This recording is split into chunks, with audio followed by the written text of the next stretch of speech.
Understanding motive of a potential threat সম্ভাব্য হুমকির উদ্দেশ্য বোঝা। Let me give you some examples. দুইজন খুব ভালো ছাত্র সবসময় একে অপরের সাথে প্রতিযোগিতা করে ক্লাসে প্রথম হতে। আপনি তাদের একজন আর একজন ছাত্র। ক্লাসে আপনাদের দুইজনের কাছাকাছি ভালো স্টুডেন্ট একজনও নাই। তারা উভয়ই প্রতিভাবান, পড়াশোনায় সিরিয়াস এবং কঠোর পরিশ্রমী। Both of you are in a healthy competition. কখনো আপনি প্রথম হন, কখনো সে। None of you ever intend to hurt each other or envy each other. আপনাদের দুজনের কেউ একে অপরকে আঘাত করতে চায় না, ঈর্ষা করতে চায়।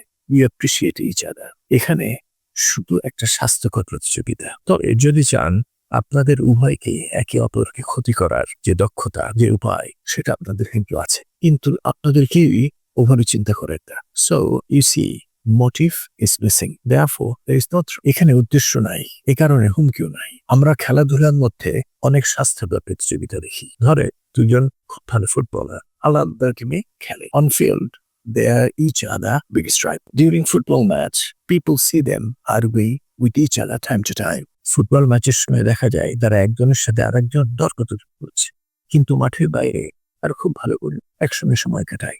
তাদের একে অপরকে আঘাত করার কোনো ইচ্ছাই নাই। Again, you see, there is no motive, so no threat. যেহেতু কোনো মোটিভ নাই, উদ্দেশ্য নাই, সে কারণে হুমকিও নাই।